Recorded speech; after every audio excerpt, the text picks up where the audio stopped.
Hi, my dear students and friends. Welcome to all of you on my channel. I Balki Sharma on the channel. Welcome to all of you. So hi my dear students.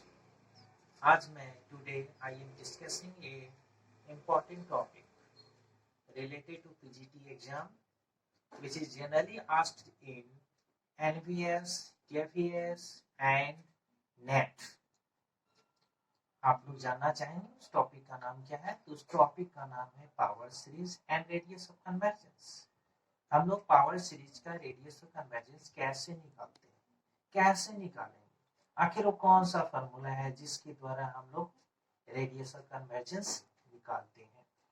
तो PGT exam में generally एक या दो question हमेशा exam में पूछे जाते हैं, तो हम लोग को ज्यादा फोकस करना है कि वो कैसे निकाला जाए ताकि हमारा एग्जाम में कोई भी क्वेश्चन छूट नहीं पाए, चाहे नेट का एग्जाम हो या पीजीटी का एग्जाम हो। तो साथियों या माय डियर स्टूडेंट्स, मैं आप लोग को एक ऐसा नोट प्रोवाइड कर रहा हूँ जो लिखित है, जो मेरे द्वारा लिखित है, और उस नोट का आप लोग यूज करके अपने आप को एक सॉलिड कंसेप्ट का रूप दे ताकि जो है कोई भी एग्जाम में प्रश्न छूट नहीं पाए। Okay, yes, here this is the topic power series. yes, power series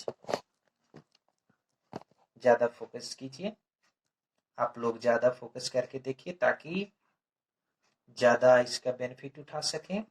this is the short note on radius of convergence, from which how to find the radius of convergence. There are two formula already given and how to use. yes, how to use मैं इसको बताऊंगा कैसे use करना है। पहले आप ये concept को देख लिए अच्छी तरह से। यस, और इस कंसेप्ट का चर्चा मैं बोर्ड पर करूंगा, ठीक है already.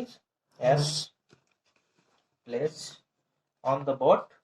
Okay my dear students, place से here this is the power series, and power series का फॉर्म यही होता है sigma n equal to 0 to infinity n z to the power n, और सिग्मा n बराबर 0 to infinity n z minus a whole to the power n। an और a जो होता है कॉम्प्लेक्स कांस्टेंट होता है, एक कॉम्प्लेक्स नंबर होगा, एक पर्टिकुलर नंबर को रिप्रेजेंट करेगा, और z जो होगा एक कॉम्प्लेक्स वेरिएबल होगा। तो आपको मालूम है कि what is the difference between complex number और कांस्टेंट। मैं जानता हूँ आपको मालूम है, तो ध्यान में रखना है कि ये कांस्टेंट होती है और ये वेरिएबल होती है।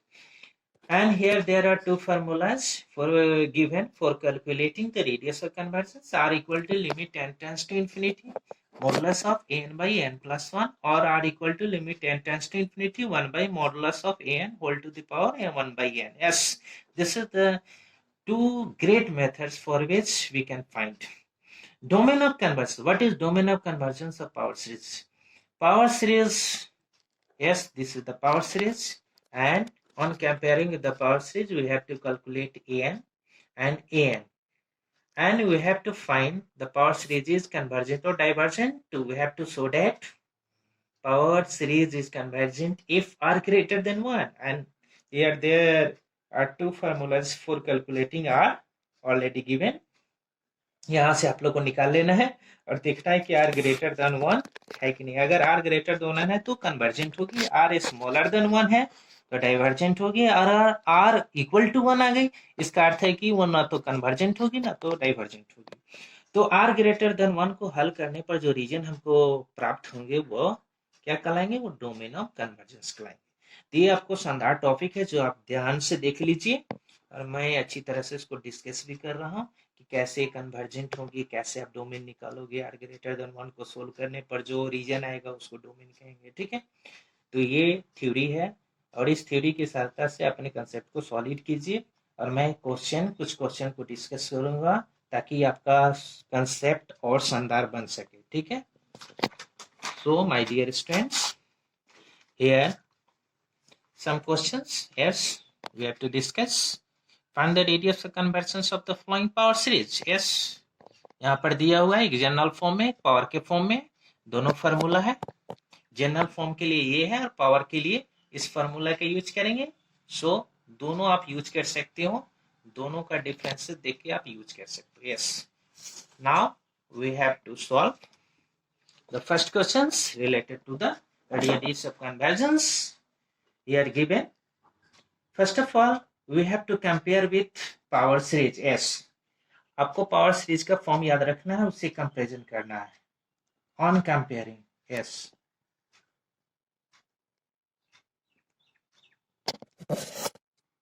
on comparing with S, sigma n equal to 0 to infinity an S z to the power n. This is the form where आप लोग मालूम कर सकते हैं कि an क्या होगा. आप लोग बताइए an क्या होगा. आप लोग को क्लियर दिखाई दे रहा है, z to the power n, z to the power n, बाकी जो है 1 by फैक्टोरियल n ही हमारा क्या है, वह an है. इसके बाद सबसे पहले हम लोग को फॉर्मूला लिख लेना है कि r कैसे निकालते हैं. तो चूंकि पावर फॉर्म में नहीं है इसलिए जनरल फर्स्ट फॉर्मूला का यूज करेंगे. क्या होगा, limit n tends to infinity, formula क्या है, mod an by an plus 1 s, yes, an plus modulus of s equal to limit n tends to infinity, modulus of an का value दिया है, क्या दिया है, 1 बाय फैक्टोरियल n, और n plus 1 इसी पर निकालेंगे. तो n को रिप्लेस कर देंगे n प्लस 1, यानी n के जगह n प्लस 1 डालेंगे. तो क्या हो जाएगा, राइट साइड में डालेंगे, क्योंकि लेफ्ट में तो ऑलरेडी n प्लस 1 हो चुका है ना. तो राइट साइड में डालेंगे तो क्या होगा, 1 by factorial yes n plus 1 s, modulus से घेर देंगे. उसके बाद क्या करेंगे, लिमिट करेंगे, n टेंड्स टू इंफिनिटी होगा. फिर क्या होगा, ये ऊपर चला जाएगा, क्योंकि बोर्ड मास तो आप लोग जानते ही हैं, अच्छी तरह से आपको पता है. क्या होगा, n प्लस 1 होगा, बटा क्या होगा, फैक्टोरियल n होगा. मॉडुलस का साइन अभी नहीं हटाएंगे. मॉडुलस का साइन आप हटा सकते हो, क्योंकि ये फैक्टोरियल जो होती है एक नेचुरल वैल्यू देती है, यानी फैक्टोरियल n प्लस 1 भी नेचुरल नंबर है, फैक्टोरियल n भी नेचुरल नंबर है. तो दोनों नेचुरल को डिवाइड करने पर एक पॉजिटिव रियल नंबर प्राप्त होगा. क्या प्राप्त होगा, पॉजिटिव रियल नंबर. आपको मालूम है कि मॉड के अंदर कोई भी चीज का साइन अगर पता चल जाता है तो मॉड हट जाता है, कंडीशन के अनुसार मॉडुलस हटता है, वहां पर साइन लगता है. तो यहाँ पर पॉजिटिव है, ऑलरेडी मालूम चल चुका है, तो मॉड हट जाएगा, सीधे यही लिखा जाएगा. क्या होगा,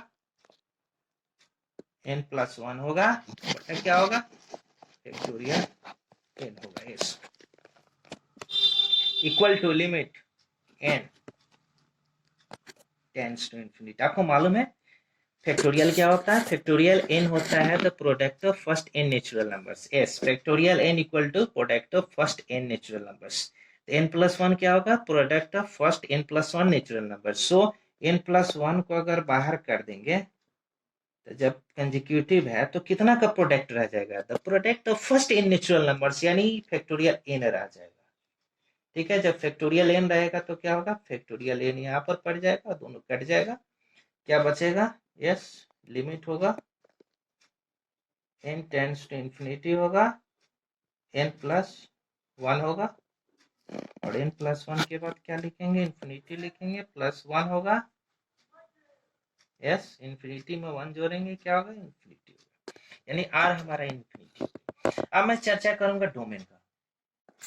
डोमेन, डोमेन क्या मैंने बताया, ये जहां पर कन्वर्जेंट होता है, तो इंफिनिटी क्या 1 से छोटी होती है, नहीं, इन्फिनिटी तो डिफाइंड ही नहीं होती और किसी भी पॉजिटिव रियल नंबर से बड़ी होती है. इसलिए डोमेन ऑफ जो पावर सीरीज होगा क्या होगा, डोमेन हमेशा क्या होगा, क्योंकि आर तो इन्फिनिटी आ चुका है, ये हमेशा होगा माइनस इन्फिनिटी से इन्फिनिटी, यानी पूरी रियल वैल्यू, यानी डोमेन हमारा क्या आएगा, माइनस इन्फिनिटी से इन्फिनिटी आएगा. ये ध्यान में, लेकिन ये on the set of real numbers, इस चीज ध्यान में रखना होगा. यहाँ पर जो है रियल नंबर लेके चलना होगा, जेड भी रियल नंबर लेके, रियल वेरिएबल लेके चलना पड़ेगा. ठीक है, तब यहाँ पर हम डोमेन क्या लिखेंगे, माइनस इन्फिनिटी से इन्फिनिटी निकाल कर चलेंगे. यस, ठीक है, तो ध्यान में रखना है कि on the set of real numbers domain is -minus infinity to -minus infinity. तो इस फार्मूला का आपने यूज देखा किस तरह से मैंने किया और कैसे निकाला। ये इंफिनिटी है और यहाँ मैंने डोमेन ऑफ कन्वर्जेंस भी निकाल के बताया है। और दूसरा चीज मैं बता देना चाहता हूँ जिसको मन में या थोड़ा डाउट होगा कि फैक्टोरियल एन क्या होता है, तो फैक्टोरियल एन का अर्थ होता है 1 dot 2 dot 3 dot 4 dot dot dot dot क्या होगा एन तक होता है एस। तो ध्यान में रखना है। और फैक्टोरियल एन प्लस 1 का अर्थ क्या होता है 1 dot 2 dot 3 dot 4 dot n dot क्या होगा n+1। यस, तो मैं जब n+1 को बाहर करूंगा तो क्या बचेगा 1 dot 2 dot 3 dot 4 dot dot dot dot yes n। Okay my dear students.